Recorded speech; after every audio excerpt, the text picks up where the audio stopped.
Hello बच्चों, आज हम लोग इम्पॉर्टेंट फार्मूला ऑफ मोल्स पढ़ेंगे। आपको याद होगा मैंने पिछले क्लास में मोल्स आपको स्टार्ट किया था और मैंने मोल्स का जो है कॉन्सेप्ट टेक्निक बताया था कि मोल्स को हम लोग कैसे रिलेट करते हैं। लेकिन आज हम लोग बच्चों जितने भी फार्मूलाज हैं जो मोल से रिलेटेड हैं, जिस पे हमको सवाल आता है, वो हम आपको सीधे सीधे बताते हैं। ठीक है बच्चों। दूसरी बात ये कि मैं आपने लास्ट लेक्चर में आपको बताया था कि इतना सारा फार्मूला, आप देखिए बोर्ड पे कितने सारे फार्मूलाज लिखे हुए हैं। तो इतना फार्मूला से झंझट से बचने के लिए आपको कॉन्सेप्ट जो है वो याद रखेंगे तो आपको अपने आप जो है सारा सवाल बन जाता है। लेकिन फिर भी मैं उन बच्चों को जो फार्मूला को देख के ज़्यादा खुश होते हैं, ठीक है, फार्मूला बेस्ड सवाल बनाने में ज़्यादा उनको मज़ा आता है, तो इसलिए मैंने फार्मूला भी लिख दिया है।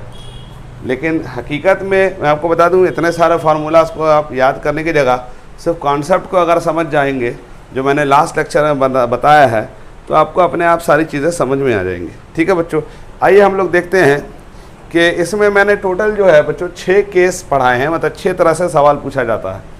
ठीक है, और इसको हम बारी बारी से पहले फार्मूला को डिस्कस कर लेते हैं, फिर मैं इस पर 2-4 सवाल और बना के दिखा दूंगा फार्मूला पर कैसे बनाते हैं और अपने कॉन्सेप्ट पे कैसे बनाते हैं। ठीक है, तो इससे आपको बात और समझ में आ जाएगी, क्योंकि ये जो फार्मूला हम लेके आ रहे हैं ना बच्चों, वो उसी कॉन्सेप्ट को अप्लाई करके ही फार्मूला ला रहे हैं। तो चलिए सबसे पहले हम देखते हैं केस 1, नंबर ऑफ़ मोल्स कैसे कैलकुलेट किया जाता है। ठीक है बच्चों, इसमें मैंने 4 फार्मूला लिखे हैं कि अगर कोई भी सब्सटेंस है या कोई भी मॉलिक्यूल्स है या कंपाउंड है, उसका नंबर ऑफ़ मोल्स कैसे निकालते हैं। तो इसमें 4 केस है। केस नंबर 1 आप देखेंगे, यानी फर्स्ट केस में 4 केस है। इसमें देखिए, अगर कोई सब्सटेंस है, कोई कंपाउंड है या कोई एलिमेंट है, उसका मास दिया रहा है, वेट दिया रहा है, और बोले इसका मोल्स पता करो, तो हम क्या करेंगे, उस सब्सटेंस के मास को उस सब्सटेंस के मोलर मास से डिवाइड कर देंगे।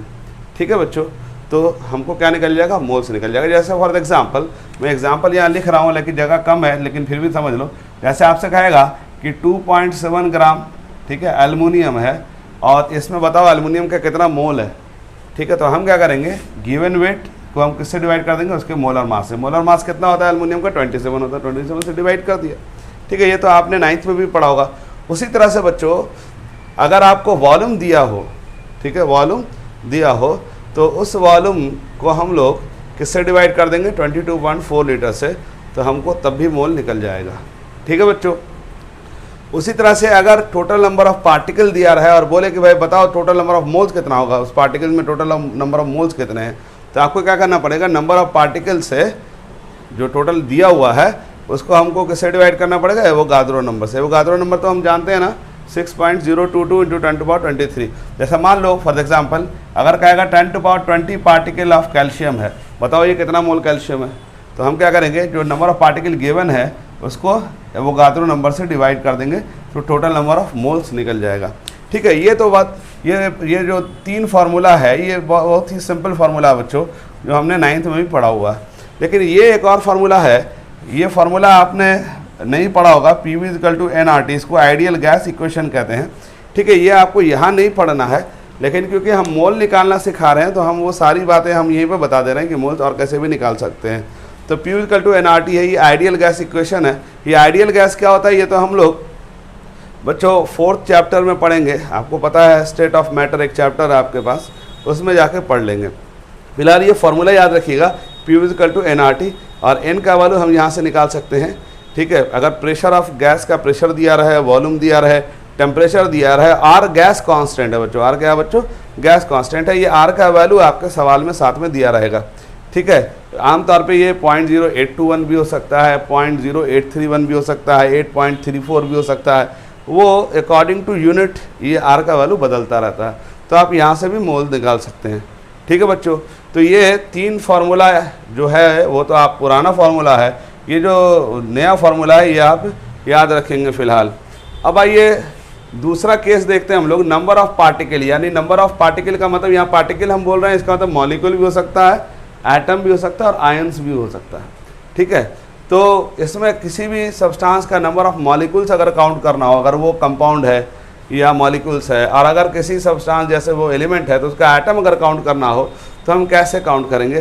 तो अगर वेट ऑफ सब्सटेंस दिया रहा है, बोले कि भाई जैसे मान लो फॉर एग्जांपल कहता है कि 2.7 ग्राम एल्युमिनियम ने total number of atom count करो एल्युमिनियम के, ठीक, क्या बोलेगा? 2.7 ग्राम एल्युमिनियम के टोटल एटम काउंट करो। तो हमारा फार्मूला सीधा ये है, एवोगाद्रो नंबर अपॉन उस सब्सटेंस का molar mass into given mass कर देंगे। ठीक है बच्चों। इसके अलावा अगर आपको वॉल्यूम दिया रहे और फिर बोले नंबर ऑफ पार्टिकल काउंट करो, तो Avogadro number upon 22.4 litre into given volume, जो गिवन वॉल्यूम है, जो वॉल्यूम दिया रहेगा जिसमें नंबर ऑफ पार्टिकल निकालना है, उससे मल्टीप्लाई कर देंगे तो आपको क्या निकल जाएगा? नंबर ऑफ पार्टिकल्स निकल जाएगा। उसी तरह से अगर ग्राम मोल दिया रहे, है ना, और उसमें कहे नंबर ऑफ पार्टिकल निकालो, तो कैसे करेंगे? एवोगाद्रो नंबर अपॉन 1, ये नहीं है 1, यहाँ पर 1 ग्राम मोल है इनटू गिवन ग्राम मोल। जो अगर मान लो अगर आपसे कहता है 4 ग्राम मोल में नंबर ऑफ पार्टिकल यानी मॉलिक्यूल पता करो, तो एवोगाद्रो नंबर अपॉन 1 इंटू, मान लो अगर कहता है 4 ग्राम मोल में निकालने को, तो 4 से मल्टीप्लाई कर देंगे। ठीक है जी। उसी तरह से यहाँ पर अगर टोटल नंबर ऑफ मोल्स दिया हो, नंबर ऑफ मोल्स गिवन हो और नंबर ऑफ मॉलिक्यूल काउंट करने को कह दे, तो आपको क्या करेंगे? नंबर ऑफ मोल्स को एवोगाद्रो नंबर से मल्टीप्लाई कर देंगे तो भी नंबर ऑफ मॉलिक्यूल्स या पार्टिकल निकल आएगा। ठीक है। तो ये 4 फार्मूला किसके हो गए बच्चों? नंबर ऑफ पार्टिकल या मॉलिक्यूल निकालने के लिए। अब मैं ये थर्ड केस दिखा रहा हूँ, number of atom in A molecules. अगर मान लो कि आपसे कहेगा कि भाई ऐसा करो कि 4.4 ग्राम CO2 है, ठीक है, और इसमें टोटल नंबर ऑफ एटम पता करो। क्या सवाल क्या बोल रहा? 4.4 ग्राम CO2 है और इसमें कहेगा टोटल नंबर ऑफ एटम पता करो। तो अब ये बताओ कि CO2 क्या मॉलिक्यूल्स है ना, और हमें क्या पता करना है? एटम्स पता करना है। तो अब बताओ एक मॉलिक्यूल में अगर हम देखेंगे बच्चों तो हमें कितना एटम दिख रहा है? कार्बन का 1 एटम, ऑक्सीजन का 2 एटम दिख रहा है। तो अब हमको टोटल नंबर ऑफ एटम अगर हमको काउंट करना है बच्चों, तो इसका मतलब हमको क्या करना पड़ेगा?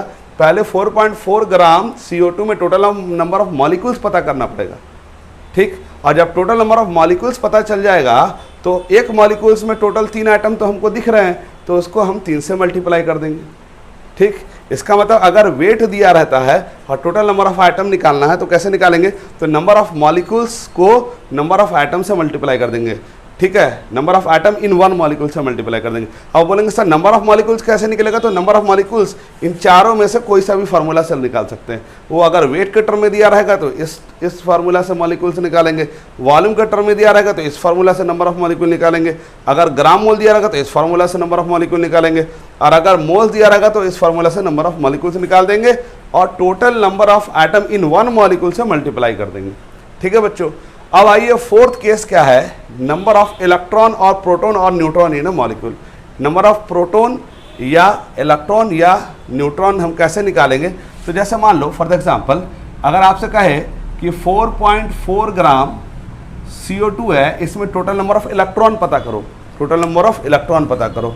ठीक है। तो आपको मालूम है कि कार्बन का एटॉमिक नंबर क्या होता है? 6 होता है। इसका मतलब इसमें 6 इलेक्ट्रॉन होंगे।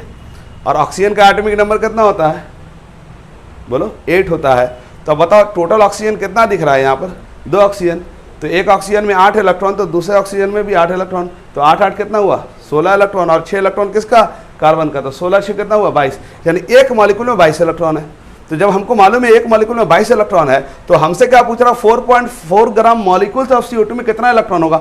तो बताओ कि एक मॉलिक्यूल में 22 इलेक्ट्रॉन अगर हमें मालूम है तो टोटल नंबर ऑफ मॉलिक्यूल्स निकाल के हमको 22 से मल्टीप्लाई करना पड़ेगा, तो हमें नंबर ऑफ इलेक्ट्रॉन निकल जाएगा।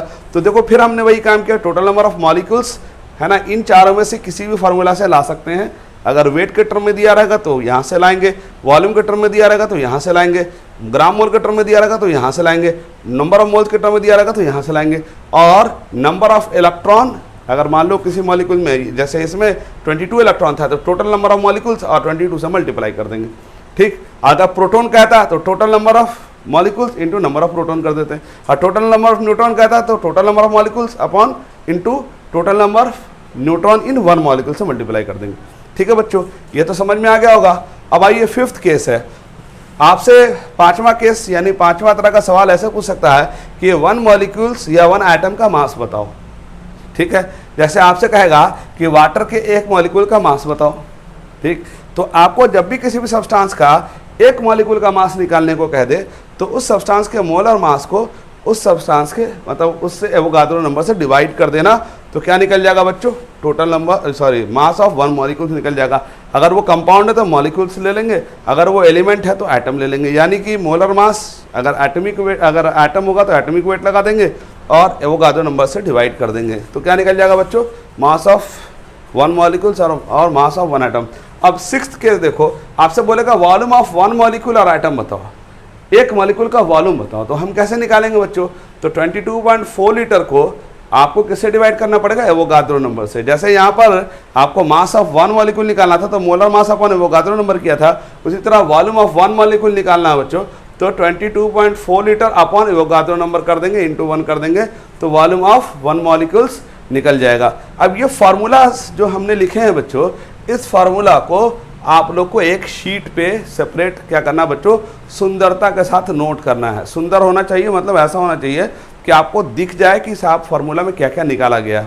ठीक है, इसके साथ क्या करना बच्चों, ये जो फार्मूला आप रिटर्न करेंगे अपने नोटबुक में, तो इसका फोटो स्टेट 2-3 कर लेंगे। एक पॉकेट में लेकर घूमेंगे, दूसरा जो है जहाँ पढ़ते हैं वहाँ चिपका लेंगे, और तीसरा जब आप जो है ना कहीं घूमने जाएंगे तो उसको एक्स्ट्रा कॉपी लेकर रखेंगे। और अगर कभी भी है ना फ्रेंड्स के सर्किल में जाएंगे तो उसको फार्मूला को देख करके एक दूसरे को फार्मूला बता सकते हैं, लेकिन ये मत बताने कि फार्मूला कहाँ से आया है। ठीक है बच्चों, अब आइए हम आपको लास्ट लेक्चर में कॉन्सेप्ट बताया था, लेकिन मैं आपको बता दूं कि फार्मूलाज मैंने जो लगाया है, ये फार्मूला ये याद करना क्या है बच्चों, लेंदी काम है, क्योंकि आपको सबसे पहले तो यही समझना पड़ेगा ना कि हमको इतने सारे फार्मूला में कौन सा फार्मूला अप्लाई करें, क्योंकि फार्मूला तो बहुत सारा है। तो मैंने 5 सिचुएशन का केस लिखा हुआ है, 6 सिचुएशन में, उन 6 सिचुएशन को आपको देख करके फार्मूला कोई एक फार्मूला लगेगा। लेकिन मैं आपको बता दूं हकीकत में कि आपको सवाल में है ना, तभी आप सवाल बना पाएंगे सही सही जब आपको कॉन्सेप्ट पूरा क्लियर है। ठीक है बच्चों, चलिए मैं आप एक एग्जाम्पल दिखा देता हूं, और मैं अपने कॉन्सेप्ट से जो मैंने आपको कॉन्सेप्ट मतलब मेरा कॉन्सेप्ट नहीं है ये, बेसिकली मोल्स का जो कॉन्सेप्ट है उसको मैं आपको रिकॉल करा के इसी फार्मूला को डराइव करके दिखा देता हूँ कि फार्मूला कैसे डराइव हो जाता है। हालांकि ये फार्मूला जो है डराइव करने की ज़रूरत नहीं है, क्योंकि आपको फार्मूला याद करने की जगह आप दिमाग लगा लें तो आप आसानी से कामयाबी के साथ सवाल बना सकते हैं। देखिए 1 मोल में क्या था बच्चों, याद है ना, 6.022 इंटू 10⁻23 मॉलिक्यूल है ना। इसके अलावा 1 मोल किसके बराबर था बच्चों, मोलर मास के बराबर था। इसी तरह से 1 मोल किसके बराबर था, 22.4 लीटर के बराबर था। उसी तरह 1 मोल किसके बराबर था, 1 ग्राम मोल के बराबर था।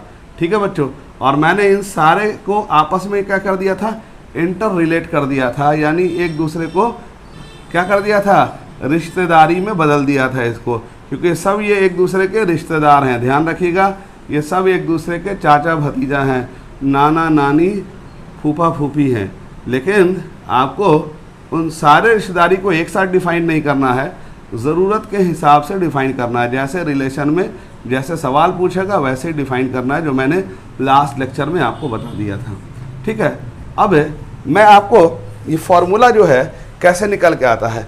ठीक है, तो जैसे मैंने कहा नंबर ऑफ मोल्स निकालने के लिए, तो एक तो फार्मूला है गिवन मास अपन मोलर मास कर देते हैं। तो मैं आपको इसको बिना फार्मूला के कैसे दिखाता हूँ, देखो जैसे आपसे कहेगा कि 4.4 ग्राम CO2 है, 4.4 ग्राम CO2 है, इसका टोटल नंबर ऑफ क्या निकालो, नंबर ऑफ मोल्स निकालो। ठीक है, यानी 4.4 ग्राम CO2 में क्या है, कितने मोल्स ऑफ CO2 है। तो पहले तो मैं आपको फार्मूला के हिसाब से दिखा देता हूँ, ठीक है, और फिर मैं आपको अपने टेक्निक से जो कॉन्सेप्ट है उससे दिखा देता हूँ। तो आपको क्या कहा था, नंबर ऑफ मोल्स निकालने का सिंपल तरीका है कि आपको जब वेट में दिया रहा है तो क्या करेंगे, गिवन मास कितना है, 4.4 है, और उसको किससे डिवाइड कर देंगे, उसके मोलर मास से। तो 4.4 अपॉन 44 कर देंगे। 44 क्यों है, क्योंकि CO2 का मोलर मास 44 है। ठीक है जी, लेकिन अब हमने आपको जो टेक्निक बताया था वो टेक्निक क्या था, मैंने कहा था जो दिया हुआ है वो चोर 1 है, याद है ना, और जो नहीं दिया हुआ है वो क्या है, चोर 2 है, याद करें। तो जो दिया हुआ है उसका गांव देखना, ये कौन से गांव से बिलोंग कर रहा है, ग्राम के गांव से बिलोंग कर रहा है। ग्राम का गांव कौन सा है, ग्राम का गांव कौन सा है, ये नहीं है, ये मोलर मास है ग्राम, याद है ना, मैंने कहा था ना मोलर मास। ठीक है जी। तो CO2 का मोलर मास कितना होता है बच्चों? 44 ग्राम। अब CO2 कौन सा गांव से बिलोंग कर रहा? मोल से। तो अब बताओ मोलर मास का क्या होगा? रिलेशन किससे निकालना पड़ेगा? मोल से। ये चोर 1 का गांव है, ये CO2 का गांव। तो ये रिलेशन हमें क्या बता रहा? मोलर मास किसके बराबर है? 1 मोल के। तो 44 ग्राम अगर CO2 लेंगे तो मेरे बच्चों को कितना मोल होगा बच्चों? 1 मोल होगा। बोलो हाँ या ना? ठीक। तो अगर हमको पूछेगा 4.4 में, तो 4.4 से पता करने के लिए क्या करना पड़ेगा? 4.4 को नीचे लेना पड़ेगा। तो कैसे होगा? 1/44 इंटू 4.4। अब देखो सेम आंसर आ गया ना, जो फार्मूला लगाया था वही आंसर आ गया।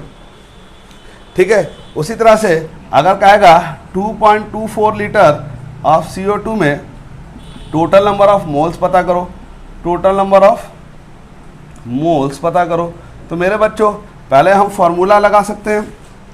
तो हमने क्या कहा? जब वॉल्यूम में दिया रहे और आपसे मोल निकालने को कहे तो क्या करेंगे? गिवन वॉल्यूम अपॉन 22.4 लीटर कर देंगे। तो गिवन वॉल्यूम 2.24 है और अपॉन 22.4 लीटर कर देंगे तो आंसर आ जाएगा। लेकिन हमने क्या कहा था कि पहले ये चोर 1 है, बोलो हाँ या ना? चोर 1 है और ये कौन है? चोर 2 है। ठीक है बच्चों। तो अब बताओ हम क्या करें? हमको क्या करना होगा? चोर 1 का गांव कौन सा है? लीटर वाला। देखो तो 22.4 लीटर है, तो कितना माल बरामद हुआ? 22.4 लीटर। जो दिया हुआ वो लिखना है। ठीक है। और कहाँ? चोर नंबर 2 का गांव कौन सा? मोल्स वाला। तो देखो यही ना मोल्स है, तो क्या करेंगे? 1 मोल के बराबर होगा। बोलो हाँ या ना? और हमें किसके में निकालने का? किसमें निकालना? 2.24 में। तो क्या करेंगे? 1/22.4 इंटू 2.24। देखो वही आ गया ना, गिवन वॉल्यूम अपन 22.4 लीटर तो आ गया। ठीक। तो मेरे बच्चों आपको क्या करना है? फार्मूला लिख तो लेना है, लेकिन मेरे बच्चों इसको याद कर लेंगे, इसको याद कर लेंगे तो अपने आप सारी चीज़ें निकल जाएंगी। ठीक है बच्चों। और अगर आपको बहुत ज़्यादा कन्फ्यूज़न होगा तो कन्फ्यूज़न दूर करने का तरीका ये है बच्चों कि आपको कम से कम है ना 20-25 सवाल बनाना पड़ेगा। तो इससे आपके माइंड में जो भी कन्फ्यूज़न है बच्चों वो दूर हो जाएगा। तो मैं उम्मीद करता हूँ कि आप लोग को बात समझ में आ गई होगी। अब इस पर ज़्यादा से ज़्यादा सवाल बना लें और फिर नेक्स्ट लेक्चर में हम लोग इस पर आगे बढ़ेंगे।